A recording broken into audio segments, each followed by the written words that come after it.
Joining us now for perspective is retired Army Lieutenant Colonel Daniel Davis, a senior fellow and military expert at Defense Priorities.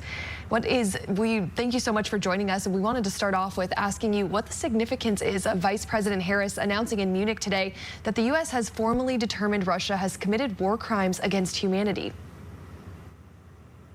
I understand the idea that we want to basically demonize Russia and to make them out to be the bad guy because that makes it easier for people to support, the Ukrainian side. But I think we have to be careful about going down that path too far because, look, the idea is to get this war over with, not to perpetuate it, not to send it even longer.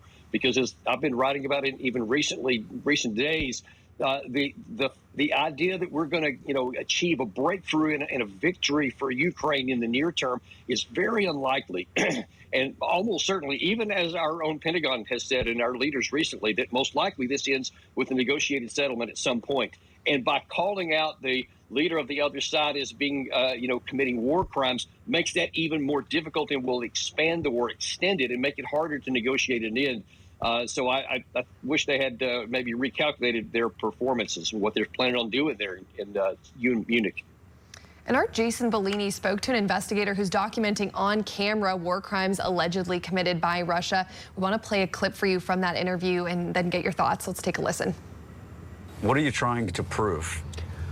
Well, we are not trying to prove anything. We are not prosecutors. And we hope that this footage at some point of time can become a part of international prosecution. And she adds that she hopes to contribute something that can bring justice to the victims. What was your take on that clip? Yeah, the harsh, cold, horrible reality is that this is war. This is full-scale war. And you got to know that these kinds of things happen a lot, and they happen on both sides. We can't be naive enough to believe that this is only on the Russian side. And there's no doubt that a lot of that is true. I don't question the veracity of a lot of these reports. But there also, we have to understand that these things are going on really across the board. And that's why war is so horrible and why it needs to come to an end as quickly as possible, because the victims, the biggest victims of all, are the civilians who live in this area. That means both sides of the line of contact in Ukraine, not to mention the soldiers who are sent by the governments of each side who, pay for their this war with their lives. And there's just no near-term way this is going to come out anytime soon. And we have to really focus on ending the war and ending the suffering in the best case we can as soon as possible. And I don't know that right now, at this point, focusing on war crimes and putting that in the front is useful for anybody because it doesn't help the people of Ukraine. Maybe that comes into a case later on. In fact, it should come into a case later on. Anyone who has committed war crimes should be held accountable. But there's a time and a place for that, and I don't know that this is it.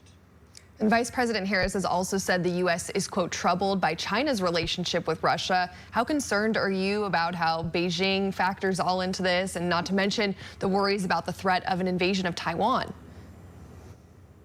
Well, look, the fact is that the longer this goes and the more complicated and confrontational our relationships are, both with Beijing and Moscow, the more that Russia and China are going to come into each other's orbit. I mean, you just had the leader of Iran go and visit Beijing. The leader in Beijing, and apparently soon he's going to go back and return the favor. And of course, you have all three of those deepening relationships, both in economically, agriculture, and certainly military.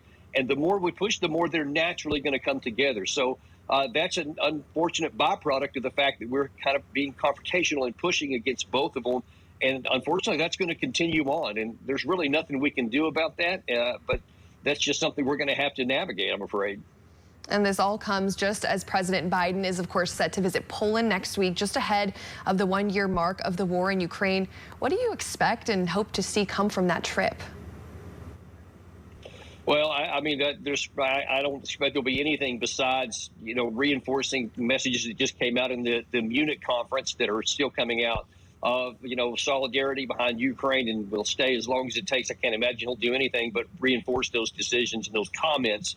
But again, I would really like to see more focus and emphasis on finding diplomatic ways to end the war, not just saying, hey, we're just going to keep providing weapons for as long as it takes, because, militarily, based on someone who's actually fought in armored warfare and trained on it in Germany with the U.S. First Armored Division, I can tell you that the conditions on the ground do not favor either side in any kind of a near-term resolution. And if we keep just providing the kinds of support we are now with the loss that Ukraine has already suffered in personnel and the damage to its economy, the war is just going to continue on even through the end of 2023 and into 2024 with no path to victory. We've got to find some kind of path to end this war for the good of everybody.